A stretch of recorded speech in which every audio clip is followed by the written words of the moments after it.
कुछ वक्त पहले हमारे देश के गृह मंत्री अमित शाह ने कुछ ऐलान किए थे। ये ऐलान अर्धसैनिक बलों के लिए थे, जिन ऐलानों के बाद कहा जा रहा था कि बहुत से बदलाव जो हैं वो इन पैरामिलिट्री फोर्सेस में होने वाले हैं, जिससे कि जवानों का, जो इस पैरामिलिट्री फोर्सेस में जवान हैं, उनका भला होगा। पहले आपको बता दूं कि पैरामिलिट्री में कौन कौन से जवान आते हैं। CAPF जिसको हम बोलते हैं, सेंट्रल आर्म पुलिस फोर्स, उसमें CRPF आता है, उसमें BSF आता है, उसमें SSB आता है, ITBP आता है, CISF जो है वो भी इसी के अंतर्गत आता है। ये सारे गृह मंत्रालय के अंतर्गत ये सारी फोर्सेस आती हैं। अब गृह मंत्रालय अमित शाह ने क्या क्या ऐलान किया था। गृह मंत्री जो अमित शाह हैं, उन्होंने कहा था कि जो जवानों की छुट्टियां हैं 75 दिन की, उसे बढ़ा करके अब साल भर में 100 दिन कर दिया जाएगा। बहुत अच्छी बात है, जवानों को छुट्टियां मिलनी चाहिए, वो इसके हकदार होते हैं। दूसरा, उन्होंने सबसे बड़ा ऐलान ये किया था कि जो जवान हैं, जो हज़ारों किलोमीटर अपने घर से दूर ड्यूटी करते हैं, घने जंगलों में, रेगिस्तान में और कई ऐसी विषम परिस्थितियों में वो अपना कर्तव्य निभाते हैं, उनकी पोस्टिंग्स जो हैं वो उनके घर के पास कर दी जाएंगी। ये भी एक बहुत सराहनीय निर्णय था, बहुत अच्छा ऐलान था। तीसरा, उन्होंने ये कहा कि बॉर्डर सिक्योरिटी फोर्सेस के जो जवान हैं, जो सीमाओं पर तैनात हैं, वो अपने परिवारों को 100 दिन के लिए अपने पास रख सकते हैं, जहां पर भी उनकी ड्यूटी है, जहां पर भी वो पोस्टेड है। ये तीनों ही ऐलान कहीं ना कहीं बहुत अच्छे थे, बहुत सराहनीय थे। लेकिन इनके साथ हुआ क्या? क्या ये सच में इन ऐलानों के बाद क्या ये इंप्लीमेंट किए गए? क्या ये धरातल पे पहुंच पाए, या फिर सिर्फ हवा में ये ऐलान ही रह गए? आपको सच्चाई बताऊं तो आज की तारीख में इनमें से एक भी नियम, या कहें जो होम मिनिस्टर ने ऐलान किया, उनमें से एक भी नियम को लागू नहीं किया गया। आज भी केंद्रीय पुलिस बल हो, या फिर CISF हो, या फिर BSF हो, इनमें किसी भी फोर्सेस में इसको अभी तक इंप्लीमेंट नहीं किया जा सका। आज भी वो जवान 60 दिन की छुट्टी मांग करके जाते हैं, और कभी कभी तो वो छुट्टियां उन्हें मिलती भी नहीं। कभी कभी नहीं, ज़्यादातर समय उन्हें वो छुट्टियां नहीं मिलती हैं जो उन्हें चाहिए होती हैं। आपको बता दूं कि हाल ही में जोधपुर RTC में एक बहुत बड़ा कांड हुआ। जोधपुर RTC CRPF का ट्रेनिंग सेंटर है, और वहां पर नरेश जाट नाम के CRPF जवान ने खुद को गोली मार ली। गोली मारने के पीछे कोई छोटा मोटा कारण नहीं था, एक बहुत गंभीर बात थी। तभी कोई जवान इतना बड़ा कदम उठाता है, या कोई भी आम इंसान खुद को खत्म करने से पहले उसके पीछे एक बहुत बड़ा रीज़न, बहुत बड़ा कारण ढूंढता है। और उनके पीछे का कारण ये था कि पिछले 5 दिनों से उनके अधिकारी ना तो उन्हें ड्यूटी लगा रहे थे, ना उन्हें कहीं जाने दे रहे थे, ना उन्हें किसी से मिलने दिया जा रहा था, और ना ही आउट पास पर वो अपने घर जा सकते थे। और इन सब के पीछे का कारण क्या था? इन सब के पीछे का कारण ये था कि कुछ वक्त पहले जवान नरेश जाट की एक उनके ही सीनियर से किसी बात को लेकर के विवाद हुआ। विवाद इतना हुआ कि थोड़ी बहुत हाथापाई हुई। लेकिन चूंकि नरेश जवान जो थे, उनके नाम पर राइफल इश्यू होती है, उनके नाम पर हथियार इश्यू होता है, इसलिए अधिकारियों ने उसी का एक तरीके से बहाना मान लीजिए, या एक तरीके से उसको बना करके, उसका बहाना बना करके ये कहा कि इन्होंने अपने सीनियर पर बंदूक तानी, उन्होंने गन को कॉक किया। गन कॉक करने का मतलब ये हुआ कि आप उनको मारना चाहते थे। जबकि जवान नरेश ने अपने बयानों में, अपने वीडियोस में लगातार ये कहा कि उन्होंने ऐसा कुछ भी नहीं किया था, लेकिन उन्हें ज़बरदस्ती फंसाया गया, उनके खिलाफ षड्यंत्र रचा गया। और ये सारा षड्यंत्र उन्हीं अधिकारियों द्वारा, मैं फिर से बता दूं, उन्हीं के सीनियर अधिकारियों द्वारा किया गया। और ऐसा क्यों किया गया? क्योंकि नरेश जाट एक ऐसा जवान था जो खुद अपनी ईमानदारी से अपनी ड्यूटी करना चाहता था। लेकिन हम ये देखते हैं अक्सर कि अधिकारियों की प्रताड़ना का शिकार ऐसे जवान जरूर होते हैं जिन्हें सिर्फ अपने काम से मतलब होता है। अधिकारियों को ऐसे जवान अच्छे नहीं लगते। अधिकारियों को वही अच्छे लगते हैं जो उनकी चाटुकारिता करे, जो उनकी जी हजूरी करे। नरेश जाट हो, या इससे पहले इसी RTC सेंटर में 2 जवान और थे। एक का नाम संदीप गिरी था और दूसरे का नाम विकास कुमार था। इन दोनों जवानों ने भी आत्महत्या ही की थी। और इसके पीछे भी कहीं ना कहीं अधिकारियों द्वारा लगातार सौतेला व्यवहार, अधिकारियों द्वारा लगातार एक तरीके से मानसिक तौर पर प्रताड़ित करना ही पाया गया था। लेकिन क्या हुआ इन सब मामलों में? कुछ भी नहीं हुआ। एक अधिकारी को अभी तक सजा नहीं मिल पाई इन पूरे मामले में। क्यों नहीं मिल पाई? क्योंकि इन फोर्सेस में जो जांच होती है वो भी अधिकारी ही करते हैं। एक अधिकारी दूसरे अधिकारी के खिलाफ कैसे बोलेगा? इनकी गुटबाजी जो है अधिकारियों की, वो इतनी मजबूत है कि किसी भी जवान को उनके पसंद का नहीं है या जो उनके पसंद का काम नहीं करता है, उसे पागल साबित कर सकते हैं, उसे नौकरी से निकलवा सकते हैं, या उसे इतना टॉर्चर करेंगे मानसिक तौर पर कि वो अपनी जीवन लीला खत्म कर लेगा। या तो इन अधिकारियों के सामने जी हुजूरी करो, घुटने टेको, या फिर खुद को गोली मार लो। यही ऑप्शन छोड़ते हैं ये अधिकारी जवानों के ऊपर। और ये कोई इक्का दुक्का मामला नहीं है। आपको मैं बता दूं, होम मिनिस्ट्री की एक रिपोर्ट कहती है कि 2012 से लेकर 2021 यानी कि 10 साल के अंतराल में करीब 1205 हमारे जो जवान हैं CAPF के, उन्होंने ऐसे दर्दनाक कदम उठाया है। 1205, ये आंकड़ा कोई छोटा मोटा नहीं है। अगर मोटा मोटा देखा जाए तो हर साल करीब 100 से ज़्यादा जवान पिछले 10 साल में लगातार आत्महत्या कर रहे हैं। और सबके पीछे कहीं ना कहीं एक कॉमन कारण जो मिलता है, सबके इन सब कड़ियों में जो एक कड़ी सबसे कॉमन मिलती है वो ये है कि हर जवान ये कहीं ना कहीं किसी ना किसी समय, किसी ना किसी क्षण अधिकारियों द्वारा बेइज्जत किया गया, अधिकारियों द्वारा उसको प्रताड़ित किया गया, अधिकारियों द्वारा उसके खिलाफ कुछ ऐसी कार्रवाई की गई जो कि झूठी थी। लेकिन अभी तक एक भी अधिकारी को इसमें से सजा नहीं मिली। 1205, यह आंकड़ा बहुत बड़ा होता है। आपको मैं कुछ चंद जो पिछले कुछ साल हैं उनके कुछ आंकड़े भी बता देता हूं। हाल ही में 9 जून 2022 को CRPF जवान ने, जिनका नाम कालू राम था, उन्होंने मेस में जो कुक था रविंद्र कुमार, उसको गोली मार दी थी।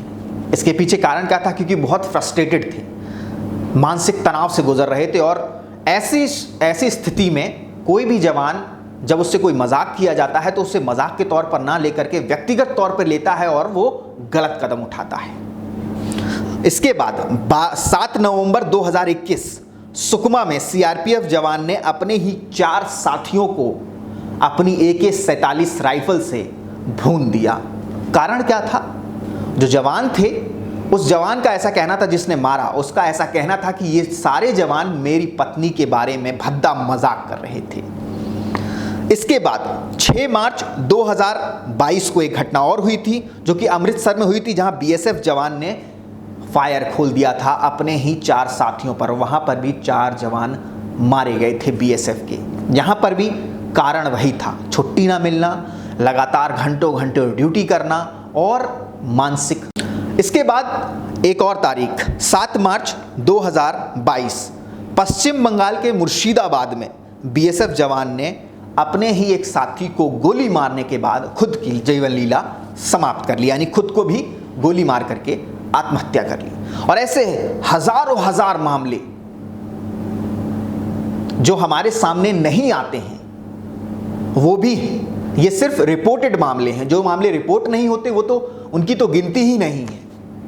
और आज भी आप किसी भी CAPF यानी कि सेंट्रल आर्म्ड पुलिस फोर्स के जवान से जब आप पूछेंगे तो सबसे पहले वो यही कहेगा कि जी हाँ, अधिकारियों की तानाशाही चलती है। जब छुट्टी चाहिए होती है तब छुट्टी नहीं मिलती है।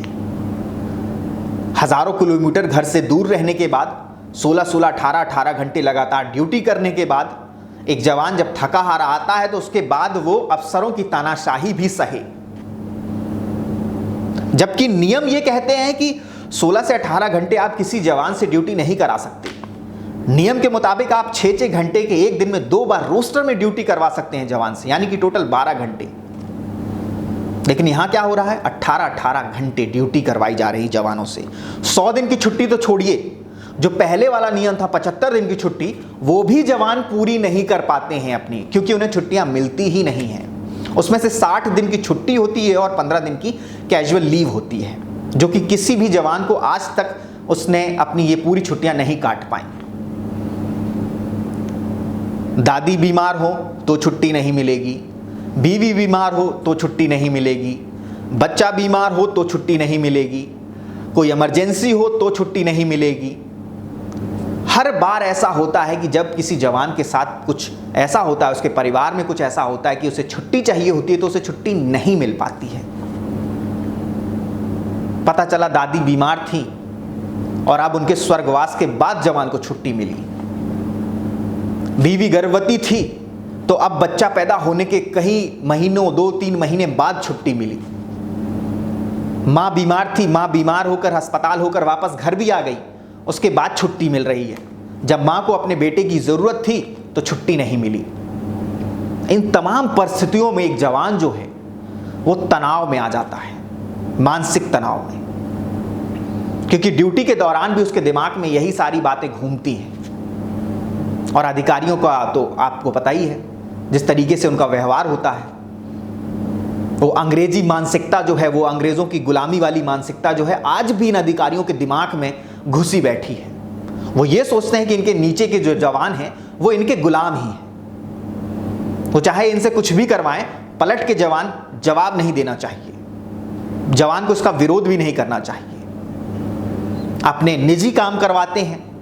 कई बार हमने देखा कि इंडियन आर्मी में भी, कई बार हमने देखा CAPF में भी जो अधिकारी होते हैं, आला अधिकारी होते हैं, वो जवानों से अपने निजी काम करवाते हैं। और सबसे बड़ी बात, ये अधिकारी तो होते ही हैं, इन अधिकारियों की जो पत्नियां होती हैं वो इन अधिकारियों से कुछ कम नहीं होती हैं, वो इनसे 4 कदम आगे होती हैं। वो जवानों को एक तरीके से गुलाम भी नहीं, उससे भी कई गुना ज्यादा गिरा हुआ समझती हैं। इनसे ऐसे काम करवाए जाते हैं जिसको करने के लिए एक जवान कभी भी तैयार नहीं हो सकता। एक जवान के हाथ में हथियार इसलिए होता है ताकि वो देश की सुरक्षा कर सके, लोगों की सुरक्षा कर सके। उसके हाथ से वो हथियार छीन करके उसके हाथ में कुत्ते की जो बेल्ट होती है वो पकड़ाई दी जाती है कि उसके कुत्ते को टहला के लाओ, गार्डन में घास छील दो, सब्जियां लेके आओ, उनके बच्चों को स्कूल छोड़ो और घर लाओ, उनकी निजी गाड़ियों को साफ करो, सरकारी को तो करो ही, निजी गाड़ियों को भी साफ करो। कहीं पोस्टिंग होकर ट्रांसफर होता है तो उनके सामान ला दो, उनके सामान उतरवाओ। और इन सब चीजों का इंस्ट्रक्शन कौन देता है? अधिकारियों की बीवियां, जिन्हें कोई अधिकार नहीं होता किसी जवान को कुछ भी कहने का, कोई आदेश देने का। उसके बावजूद भी ऐसा होता है। इसकी शिकायत करोगे तो आपका रिकॉर्ड खराब कर दिया जाएगा। किसी भी बल में, किसी भी फोर्स में जब आपका रिकॉर्ड खराब होता है तो आपको प्रमोशन नहीं मिलता। और जो जवान होते हैं जो डर जाते हैं इस बात से कि अगर हमारा रिकॉर्ड खराब हो गया तो ना हमें प्रमोशन मिलेगा और ना जो सुविधाएं होती हैं कई सारी वो मिलेंगी। इसकी वजह से कई सारे जवान चुप हो जाते हैं और जो चुप नहीं हो पाते हैं उन्हें ये अधिकारी प्रताड़ित करके उस जगह पे पहुंचा देते हैं कि वो आत्महत्या करने पर मजबूर हो जाते हैं। हर बार ऐसा नहीं। और एक और घटना मैं आपको बता दूं जो कि जनवरी 2020 की है। आपको बता दूं इस घटना में एक DIG रैंक के अधिकारी ने अपने से छोटे एक जवान की किसी बात पर नाराज होकर उसके ऊपर खौलता हुआ पानी डाल दिया था। आप समझ सकते हैं आज की तारीख में कोई ऐसी प्रताड़ना दे सकता है अपने ही विभाग के किसी छोटे कर्मचारी को। किसी जवान की अगर किसी बात से आपको नाराजगी है तो उसके ऊपर आप जो नियम कहते हैं उसके खिलाफ, उसके तरीके से कार्रवाई करिए। अगर किसी जवान ने किसी दूसरे जवान पे बंदूक तानी है तो जो CRPF का या CISF, BSF, ITBP किसी का जो नियम कहता है उसके अकॉर्डिंग आपको सजा देनी चाहिए। अधिकारी कौन होते हैं? ऐसे सजा देने वाले, खौलते हुए पानी उसके ऊपर डालने वाले, या फिर उसके ऊपर भद्दा मजाक करने वाले, या फिर उसे छुट्टी ना देने वाले। कोई आपके घर से वो पैसे नहीं मांगता, वो तनख्वाह सरकार से उठाता है और वो काम भी सरकार का ही करेगा। ये बातें, ये चीजें हो सकता है कि कड़वी लगें, और मैं ये भी बताना चाहता हूं कि मैं सभी अधिकारियों को ऐसा नहीं कह रहा। मैं जिन अधिकारियों की ये बातें कर रहा हूं वो चंद अधिकारी हैं, चाहे वो सेना में हो, चाहे वो के अर्धसैनिक बलों में हो। जिस तरीके से एक मछली पूरे तालाब को गंदा करती है उसी तरीके से ये चंद अधिकारी सभी अधिकारियों की छवि को धूमिल कर रहे हैं। और इससे होता क्या है? इससे होता यह है कि अधिकारी और जवान के बीच एक दरार पैदा होती है जो कि खाई में तब्दील हो जाती है। और इसका दुष्परिणाम तब देखने को मिलता है जब ये किसी ऐसी जगह पर पोस्टेड होते हैं जहां पर हर वक्त खतरा रहता है हमले का, आतंकवादियों के, नक्सलवादियों के। क्यों कोई जवान अपनी जान को जोखिम में डालेगा अपने अधिकारी को बचाने के लिए, जब उसे पता है कि यह अधिकारी जब पीस एरिया में जाएगा, यानी कि शांति वाले जगह पे जाएगा, तो मुझे ही प्रताड़ित करेगा। और इसी के चलते कई बार ऐसा होता है कि जवान जो है वो गलत कदम उठा लेता है। अच्छा, जवान कभी भी दूसरे को मारने की नहीं सोचता, वो आत्महत्या पहले इसलिए कर लेता है क्योंकि उसे पता है कि अगर उसने दूसरों को मारा या अधिकारियों को मारा तो अधिकारी जो है, जो उसके सुसाइड करने के बाद उसे सुविधा मिलने वाली होंगी या जो भी बेनिफिट्स होते हैं या जो भी कुछ होता है जो मिलने वाला होगा सरकार से, वो भी खत्म हो जाएगा। और वो इन्हीं सब तनावों के चलते, इन्हीं सब कारणों के चलते। और एक जवान जो होता है वो कोई बहुत बड़े परिवार से नहीं आता है, किसान मजदूर का ही बेटा होगा कोई ना कोई, किसी बहुत बड़े अधिकारी का बेटा कभी जवान नहीं बनेगा, सिपाही नहीं बनेगा। ये सारे आप देख लीजिए उठाकर, जितने भी होंगे, जितने भी आज हमारे अर्धसैनिक बल में कहीं ना कहीं किसी न किसी जगह पर यही कहेंगे आपसे कि हम एक मजदूर के बेटे हैं, हम एक किसान के बेटे हैं, हम एक गरीब आदमी के बेटे हैं। उनके घरों में भी परेशानियां होती हैं, चाहे वो आर्थिक तौर पर हों, चाहे वो और किसी चीज़ को लेकर के परेशानियां हों, वो उसके साथ भी जूझते हैं, अधिकारियों के साथ भी जूझते हैं। और इन दोनों के बीच एक जवान पिसता रहता है, घंटों ड्यूटी करता है, घर की परेशानियां सुने, अधिकारियों की गालियां सुने, और फिर वो रात को आपको लगता है चैन से सो लेगा। ऐसा नहीं होता और ना ही ऐसा हो सकता है किसी भी काम में। इसीलिए हम लगातार कहते हैं कि सेना को कुछ ऐसे नियम बनाने चाहिए या फिर इन आर्म्ड फोर्सेस में कुछ ऐसे नियम बनाए जाने चाहिए जहां पर इतना ज़्यादा अधिकारी इन्वॉल्व ना हो पाए सेना या जवान के उसके जो निजी मसले हैं उसमें, और ना ही उनका वो इस्तेमाल कर पाए किसी और काम में। एक जवान अपनी 12 से 13 घंटे की ड्यूटी करने के बाद क्या करता है, क्यों करता है, ये नियम के हिसाब से होना चाहिए। अधिकारियों की तानाशाही जब तक खत्म नहीं होगी तब तक ये आत्महत्याओं का सिलसिला, गोली चलने का सिलसिला चलता रहेगा। और ये पिछले कुछ सालों में कुछ ज़्यादा ही बढ़ गया है। इसका कारण ये भी है कि अर्धसैनिक बलों में जो भर्तियां हैं वो नहीं हो रही हैं, बहुत ज़्यादा वैकेंसीज हो गई हैं, जो जवान हैं वो कम पड़ रहे हैं। आपको पता है हमारे देश में हर साल कहीं ना कहीं चुनाव होता है, हर 6-7 महीने में कहीं ना कहीं चुनाव होते हैं, और यही अर्धसैनिक बल होते हैं जिनकी ड्यूटी लगाई जाती है। कहीं बाढ़ आ गई तो इन्हीं अर्धसैनिक बलों को भेजा जाएगा, कहीं कोई आपदा आ गई तो इन्हीं अर्धसैनिक बलों को भेजा जाएगा। मतलब कुछ भी इस देश में घटेगा वहाँ पर अर्धसैनिक बलों को पहले भेजा जाता है। लगातार इतनी सारी ड्यूटी करने के बाद, इतना सारा प्रेशर झेलने के बाद भी जब वो अधिकारियों की और इनकी ये तानाशाही हुक्मरानी जो होती है वो देखते हैं तो वो कहीं ना कहीं हताश होने लगते हैं, और हताशा इस हद तक पहुंच जाती है कि वो खुद को खत्म करने पर उतारू हो जाते हैं। जोधपुर आरटीसी नरेश जाट अभी हाल का ही मामला है।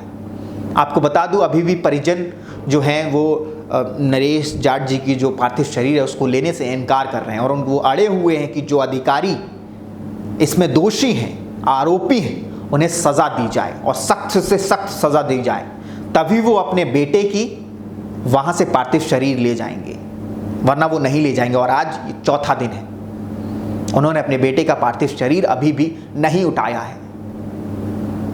और दुर्भाग्य तो इस बात का होता है और दुख भी इस बात का होता है जब एक बूढ़ा पिता ये कहता है कि मैंने तो अपना जिंदा बेटा सौंपा था सीआरपीएफ को, लेकिन सीआरपीएफ के अधिकारियों ने मुझे क्या लौटाया, एक बेजान शरीर जिसके सिर में गोली लगी है। सोचिए एक पिता पर, एक पत्नी पर क्या बीत रही होगी, एक मां पर क्या बीत रही होगी। शायद बहुत कम लोग इस बात का एहसास कर सकते हैं, इन भावनाओं का वो कर सकते हैं, समझ सकते हैं इन भावनाओं को, क्योंकि हम और आप में से बहुत कम लोगों के घरों में या फिर कहें बहुत ज़्यादा लोगों के घरों में ऐसे जवान नहीं होते हैं। जिनके होते हैं वो जानते हैं कि जब उनका बेटा फौज में लगता है, सीआरपीएफ में लगता है या किसी अन्य अर्धसैनिक बल में लगता है तो कितनी खुशी होती है, लेकिन जब वो ऐसे कदम उठाता है वो भी अधिकारियों की वजह से, तब कितना दुख होता है। और आगे यही नहीं होगा, अब उनकी पत्नी को लंबा एक इंसाफ के लिए लड़ाई लड़नी हो, 10 साल, और फिर भी उन्हें हो सकता है इंसाफ ना मिले, क्योंकि इस देश में आपको पता है इंसान से ही जा चुका होता है, जिस इंसाफ का कोई मतलब नहीं होता। अगर इनको रोकना है, इस तरीके की घटनाओं को और घटनाओं को रोकना है, तो ये अधिकारियों का जो तानाशाही भरा रवैया है उस पे अंकुश लगाना होगा। और ये तभी लग सकता है जब मंत्रालय, गृह मंत्रालय और ऊंचे अधिकारी जो दिल्ली में बैठते हैं सीआरपीएफ के या फिर किसी अन्य अर्धसैनिक बल के, उनको एक बहुत ही पुख्ता नियम बनाना चाहिए, कानून बनाना चाहिए, जिससे इन अधिकारियों के मन में डर बैठे, डर नौकरी जाने का, डर पूरी सेवा से उनको बर्खास्त करने का। जब ये डर होगा अधिकारियों के अंदर कि हम किसी जवान के साथ अगर हमने गलत किया और उस जवान ने शिकायत कर दी और हमारे खिलाफ पक्का इंक्वायरी होगी ही होगी और हमें बर्खास्तगी से कम कोई सजा नहीं मिलेगी, तो हो सकता है कि ये अधिकारी खुद को संभालें, अपनी हरकतों से बाज आएं। नरेश जाट के साथ जो हुआ, सीआरपीएफ जवान नरेश जाट के साथ जो हुआ, वो बहुत ही ज़्यादा दुर्भाग्यपूर्ण है। अब ऐसा ना हो, ये और अधिकारियों को समझना चाहिए, जो बड़े अधिकारी हैं। जवान किसी का गुलाम नहीं है और ना था। जय हिंद, जय भारत। अगर आप ये वीडियो YouTube पर देख रहे हैं तो हमारे चैनल को सब्सक्राइब कर बेल आइकन दबाना ना भूलें। अगर आप हमारी वीडियो को Facebook पर देख रहे हैं तो हमारे पेज को फॉलो और लाइक करना ना भूलें।